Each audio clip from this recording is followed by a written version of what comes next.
नमस्कार, दिन भर की बड़ी खबरों में आपका स्वागत है। मैं हूं आंचल। आज इस बुलेटिन में बात होगी बीजेपी के झूठ की खुली पोल की, पीएम मोदी के राष्ट्र के नाम संबोधन की, देखेंगे कैसे अखिलेश के बयानों से चौतरफा घिरी बीजेपी, कर्नाटक सरकार के फैसले से बढ़ती चुनाव आयोग की मुश्किलों को, जानेंगे धनखड़ को लेकर हुआ क्या खुलासा, और बुलेटिन के आखिर में देखेंगे देश की राजनीति में आने वाले बड़े बदलाव को। लेकिन दिन भर की तमाम बड़ी खबरों से पहले एक नजर आज की सुर्खियों पर।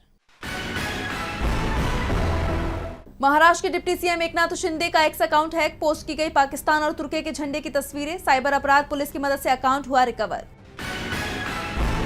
खराब मौसम के चलते रोड से अहमदाबाद पहुंचे पीएम मोदी, आम आदमी पार्टी ने कसा तंज, कहा टूटे हुए रोड, खराब सफर, गाड़ियों की मरम्मत का खर्च और शरीर की तकलीफ जनता सालों से भुगत रही। एसआईआर से जुड़े सभी काम 30 सितंबर तक निपटाएं, चुनाव आयोग ने राज्यों को दिए निर्देश। आयोग का मकसद मतदाता सूची से विदेशी घुसपैठियों को हटाना और पारदर्शिता बढ़ाना।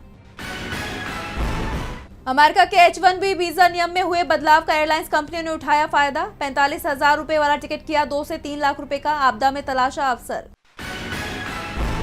ये तो थी सुर्खियां। अब बात आज की सबसे बड़ी खबर की। विपक्ष की यात्राओं को मिल रहे जन समर्थन से एनडीए को इस बार के बिहार चुनाव में अपनी हार पहले ही नजर आने लगी है, और इसलिए अब वो विपक्ष को लेकर भ्रम फैलाने की किस तरह नाकाम कोशिश कर रही है, उसकी तस्वीर एक बार फिर सामने आई है।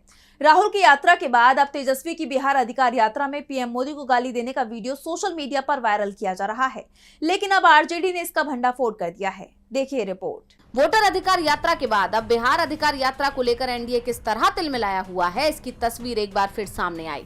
राहुल गांधी की वोटर अधिकार यात्रा को मिल रहे समर्थन के बीच एनडीए ने पीएम की मां को अपशब्द देने वाला मुद्दा चलाने की कोशिश की, जिसमें उसे कामयाबी नहीं मिली। वहीं अब 20 सितंबर को पूरी हुई तेजस्वी की बिहार अधिकार यात्रा को लेकर एनडीए का इल्जाम है कि मंच से पीएम को अपशब्द कहे गए। इसका एक वीडियो भी सोशल मीडिया पर वायरल हुआ, जिसे शेयर करते हुए बीजेपी के गिरिराज सिंह, केंद्रीय राज्य मंत्री नित्यानंद राय सहित तमाम नेताओं ने आरजेडी को घेरने का काम शुरू कर दिया। लेकिन इस वीडियो की सच्चाई जल्द ही सामने आ गई। पहले वो वीडियो देखिए, ये बीजेपी के नेताओं की तरफ से शेयर किया गया था।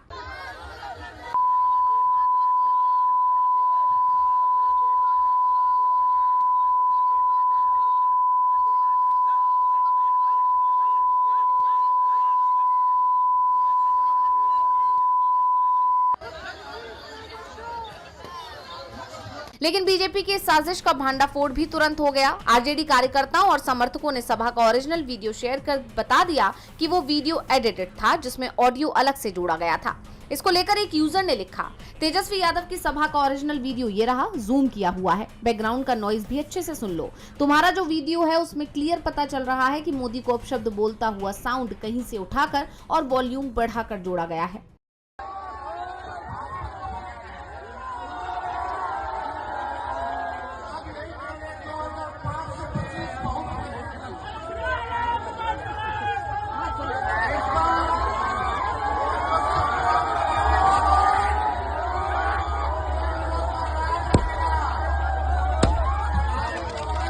वहीं आरजेडी सांसद मनोज झा ने लिखा, बिहार चुनाव प्रचार में भारतीय जनता पार्टी द्वारा संपादित और भ्रामक वीडियो का एक बार पुनः सहारा लेना हताशा का स्पष्ट संकेत है।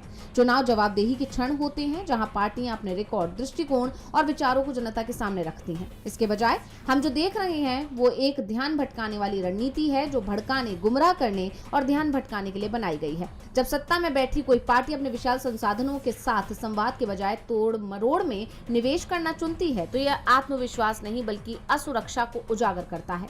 यानी एक बार फिर बीजेपी और पूरे एनडीए की इमोशनल कार्ड खेलने की कोशिश फेल हो गई है, क्योंकि राजनीतिक जानकारों का मानना है कि विपक्ष की दोनों यात्राओं को लेकर मिले समर्थन से बीजेपी की टेंशन बढ़ी हुई है और उसे बिहार चुनाव में अपनी जमीन खिसकती हुई दिखाई दे रही है। इसलिए अब वो इस तरह की भ्रामक वीडियो फैलाकर विपक्ष की छवि खराब करना चाहती है। लेकिन अब उसकी इस कोशिश के नाकाम होने के बाद बीजेपी की टेंशन और बढ़ गई है। बीजेपी आरजेडी को घेरने की कोशिश कर रही थी, लेकिन उसका दाव उसी पर उल्टा पड़ गया।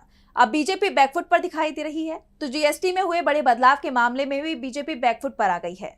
मोदी सरकार ने जीएसटी में बदलाव किए हैं, जो 22 अक्टूबर से लागू होंगे। इसे लेकर पीएम मोदी ने देश को संबोधित करते हुए जीएसटी में हुए बदलाव के फायदे बताए। तो क्या कुछ कहा पीएम मोदी ने, जानने के लिए देखिए ये रिपोर्ट। विपक्ष के दबाव में मोदी सरकार ने जीएसटी दरों में बदलाव किए, लेकिन अब पीएम मोदी इसके लिए अपनी पीठ थपथपा रहे हैं। 21 सितंबर की शाम 5 बजे पीएम मोदी देश को संबोधित करने आए और जीएसटी को लेकर मोदी सरकार के फैसले को जनता के लिए तोहफा बताया। इसके साथ ही अपने पूरे संबोधन में किसी और मुद्दे पर बात ना कर उन्होंने एक बार फिर कांग्रेस के दावे पर मोहर लगा दी। दरअसल पीएम के संबोधन से पहले कांग्रेस ने सवाल उठाया था कि क्या पीएम मोदी ट्रंप के भारत पाक युद्ध विराम के दावों और H-1B वीजा की बढ़ी हुई फीस पर बात करेंगे या फिर नए जीएसटी रेट पर वही पुरानी बात दोहराएंगे। और जैसा कांग्रेस ने कहा था वैसा ही हुआ। पीएम ने कहा कि 22 सितंबर को सूर्योदय के साथ ही जीएसटी बचत उत्सव शुरू हो जाएगा। इसका फायदा सभी वर्गों को होगा।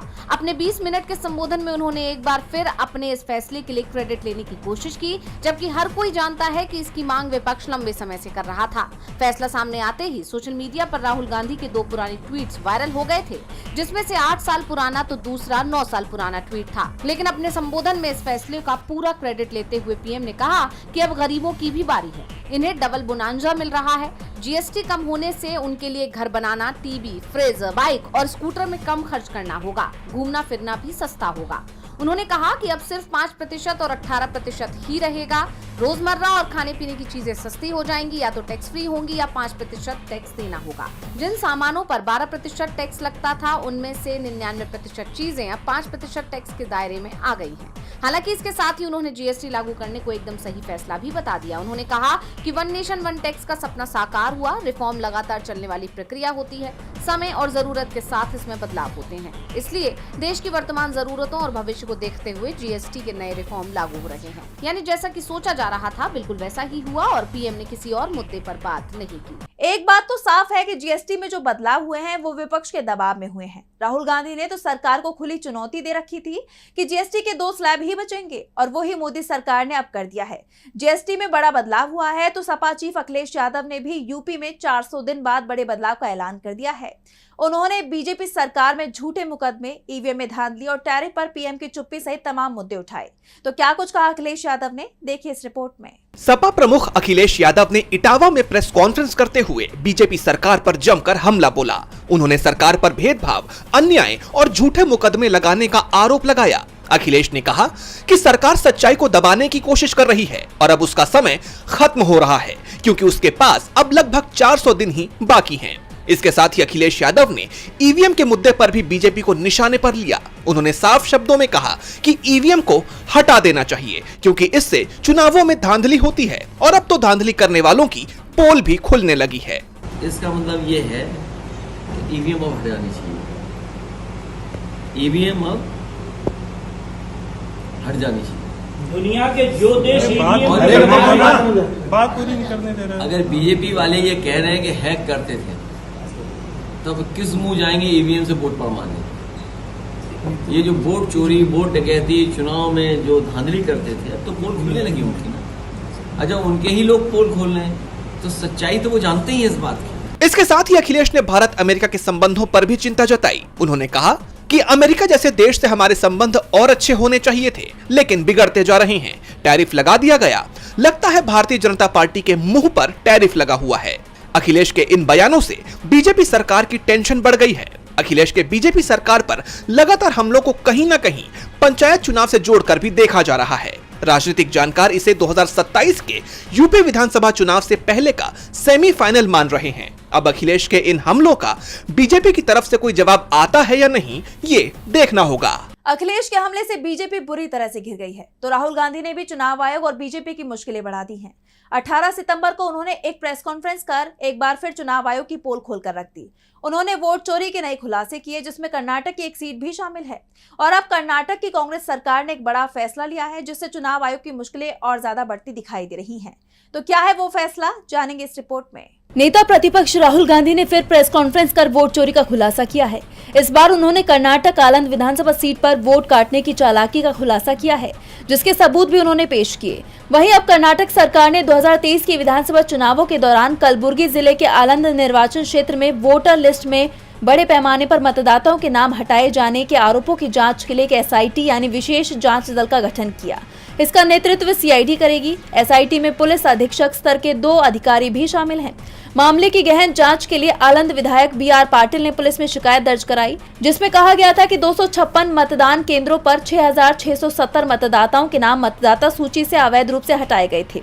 एक सरकारी आदेश में विधायक ने बताया कि चुनाव अधिकारियों द्वारा बाद में किए गए सत्यापन से पता चला कि 6018 मतदाताओं के नाम हटाने के लिए आवेदन प्रस्तुत किए गए थे। जिनमें से केवल 24 ही वैध पाए गए। बाकी 5,994 आवेदन कथित तौर पर अलग अलग मोबाइल नंबरों का उपयोग करके संबंधित मतदाताओं की जानकारी के बिना और दुर्भावनापूर्ण इरादे से प्रस्तुत किए गए थे। इससे पहले कांग्रेस नेता राहुल गांधी भी प्रेस कॉन्फ्रेंस में ये दावा कर चुके हैं। कॉन्फ्रेंस में उन्होंने कहा था कि 2023 के चुनावों के दौरान आलंद निर्वाचन क्षेत्र में बड़ी संख्या में मतदाताओं के नाम हटाए गए थे और मुख्य निर्वाचन आयुक्त ज्ञानेश कुमार वोट चोरों को बचा रहे थे। एसआईटी भारतीय नागरिक सुरक्षा संहिता 2023 की धारा 2U के तहत पुलिस थाने को अधिकार दिए गए हैं और उसे कर्नाटक भर में सभी संबंधित मामलों की जांच करने का काम सौंपा गया है। कर्नाटक सरकार के इस फैसले से चुनाव आयोग की मुश्किलें बढ़नी तय मानी जा रही हैं। कांग्रेस के फैसले से चुनाव आयोग की टेंशन बढ़ सकती है तो जगदीप धनखड़ को लेकर चौंकाने वाला खुलासा हुआ है जो बीजेपी की मुश्किल बढ़ा सकता है। इस्तीफे के 2 महीने बाद धनखड़ को लेकर एक बड़ी जानकारी सामने आई है। इंडियन नेशनल लोकदल यानी INLD प्रमुख अभय सिंह चौटाला ने बड़ा खुलासा किया है। तो क्या खुलासा किया अभय सिंह चौटाला ने और क्या है पूरा मामला, जानने के लिए देखिए रिपोर्ट। पूर्व उपराष्ट्रपति जगदीप धनखड़ को लेकर हैरान कर देने वाली जानकारी सामने आई है। इंडियन नेशनल लोकदल यानी INLD प्रमुख अभय सिंह चौटाला ने धनखड़ को लेकर बड़ा खुलासा किया है। INLD प्रमुख ने धनखड़ के स्वास्थ्य की जानकारी दी और कहा कि जगदीप धनखड़ साहब उपराष्ट्रपति पद से इस्तीफा देने के बाद से काफी परेशान थे। उनको अंदर ही अंदर घुटन महसूस हो रही थी।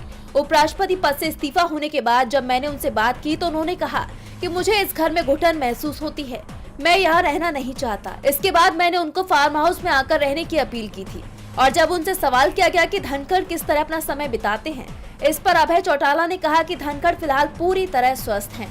वो सुबह शाम टेनिस खेलकर अपना समय बिताते हैं। इसके अलावा वो फार्म हाउस में बने स्विमिंग पूल में भी हुनर आजमाते हैं। इसके अलावा अभय सिंह ने धनखड़ के साथ अपने रिश्ते का जिक्र करते हुए कहा कि जगदीप धनखड़ के साथ चौटाला परिवार का 40 साल पुराना सामाजिक रिश्ता है। वो परिवार के सदस्य हैं। धनखड़ साहब जब तक चाहे फार्म हाउस में रह सकते हैं क्योंकि ये उनका अपना घर है। धनखड़ के उपराष्ट्रपति पद से इस्तीफा देने के बाद अभय ने इसे एक साजिश बताया। तब उन्होंने दावा किया था कि पीएम मोदी और गृह मंत्री अमित शाह ने धनखड़ को इस्तीफा देने के लिए मजबूर किया है। एक्स पर एक पोस्ट में अभय ने किसानों से किए गए अपने वादों को पूरा करने में विफल रहने के लिए मोदी सरकार पर हमला किया और कहा कि बीजेपी ऐसे व्यक्ति को स्वीकार नहीं कर सकती जो किसानों और उनके कल्याण की बात करता है। धनखड़ ने स्वेच्छा से इस्तीफा नहीं दिया है बल्कि मोदी शाह नेतृत्व ने उन्हें इस्तीफा देने के लिए मजबूर किया है। चौटाला के बयान से साफ होता है कि जगदीप धनखड़ सरकार के दबाव में है। धनखड़ के इस्तीफे को लेकर अभय चौटाला के बयान ने बीजेपी पर सवाल खड़े कर दिए हैं। तो सवाल संवैधानिक संस्थाओं पर भी बने हुए हैं। विपक्षी आरोप लगाता आ रहा है कि मोदी सरकार संवैधानिक संस्थाओं को कमजोर कर रही है और अब इसी मुद्दे पर CJI BR गवई का बड़ा बयान सामने आया है। CJI ने न्याय प्रणाली से जुड़े मुद्दों को उठाया है। तो क्या कुछ कहा CJI ने, देखिए इस रिपोर्ट में। विपक्ष संवैधानिक संस्थाओं पर मोदी सरकार के पक्ष में काम करने का आरोप लगाता आ रहा है और अब ये बात सच साबित होती दिखाई दे रही है। CJI BR गवई के एक बयान ने विपक्ष की बात पर मोहर लगा दी है। CJI ने न्याय प्रणाली से जुड़े मुद्दों को उठाते हुए कहा, न्यायाधिकरणों के कुछ गैर न्यायिक सदस्य सरकार के खिलाफ कोई भी आदेश पारित करने से कतराते हैं। इनमें आमतौर पर पूर्व नौकरशाह होते हैं। प्रशासनिक ट्रिब्यूनल न्यायालयों से अलग होते हैं क्योंकि वो कार्यपालिका और न्यायपालिका के बीच एक खास जगह रखते हैं और उनके कई सदस्य प्रशासनिक सेवाओं से आते हैं जबकि अन्य न्यायपालिका से आते हैं। ये विविधता एक ताकत है। इसके साथ ही CJI ने ऐसे सदस्यों से इस बारे में विचार करने की अपील की। CJI ने अपने बयान से ऐसे लोगों पर निशाना साधा है जो सरकार के हक में काम करते हैं। उनके इस बयान से साफ है कि अधिकारी सरकार के दबाव में हैं। वो सरकार के खिलाफ फैसला सुनाने से डरते हैं, जिस पर CJI ने साफ कह दिया है कि पैसे से मोहब्बत नहीं करनी चाहिए, काम से करनी चाहिए। बीते कुछ वक्त में ट्रिब्यूनल की तरफ से कुछ ऐसे फैसले आए हैं जिन पर विपक्ष की तरफ से सवाल उठाए गए हैं। इन सवालों के बीच CJI का जो बयान सामने आया है उससे साफ जाहिर होता है कि CJI ने भी विपक्ष के आरोपों को स्वीकार कर लिया है। और बुलेटिन के आखिर में बात देश की राजनीति में आने वाले बड़े बदलाव की। क्या अब लोकसभा सांसद और विधायक बनने के लिए मिनिमम एज 25 से घटकर 21 साल हो जाएगी? दरअसल संसद के एक स्थायी समिति ने कानून मंत्रालय को एक रिपोर्ट सौंपी है जिसमें संसद और विधानसभा चुनाव लड़ने की उम्र को घटाने की सिफारिश की गई है। तो किस मकसद से बनाई गई है ये रिपोर्ट और देश की राजनीति पर क्या होगा इसका असर, देखिए इस रिपोर्ट में। देश की राजनीति में युवाओं की भागीदारी को बढ़ावा देने के लिए एक बड़ा बदलाव होने जा रहा है। संसद और विधानसभा चुनाव लड़ने की न्यूनतम आयु 25 साल से घटाकर 21 साल करने पर विचार चल रहा है। इसके लिए संसद की एक स्थायी समिति ने कानून मंत्रालय को अपनी रिपोर्ट सौंप दी है। अगर ये प्रस्ताव लागू हो जाता है तो ये कई युवाओं के लिए राजनीति में जल्दी कदम रखने का रास्ता खोल देगा। समिति ने अपनी रिपोर्ट में युवाओं को मौका देने का समर्थन किया है। दरअसल मौजूदा वक्त में पंचायत और स्थानीय निकाय चुनावों में उम्मीदवार की न्यूनतम उम्र 21 साल है। ऐसे में ये तर्क दिया जा रहा है कि जब शादी करने की कानूनी उम्र 21 साल है और 18 साल की उम्र में वोट देने का अधिकार मिल जाता है, लोग देश के नागरिक के तौर पर अपनी पूरी जिम्मेदारी निभाते हैं, तो फिर उन्हें जनप्रतिनिधि बनने का मौका क्यों ना मिले। हालांकि चुनाव आयोग इस प्रस्ताव से सहमत नहीं दिख रहा है। इसके बावजूद इस बदलाव की संभावना काफी ज्यादा है, क्योंकि इस समिति की अध्यक्षता बीजेपी सांसद बृजलाल कर रहे हैं और केंद्र सरकार के पास इस कानून को पास करने के लिए पर्याप्त बहुमत है। ये कदम उन युवाओं के लिए एक मौके की तरह हो सकता है जो राजनीति में करियर बनाना चाहते हैं। अब देखना यह है कि इस प्रस्ताव के लागू होने के बाद देश की राजनीति में क्या बदलाव आता है। तो आज इस बुलेटिन में बस इतना ही। आप देखते रहिए डीबी लाइव। नमस्कार।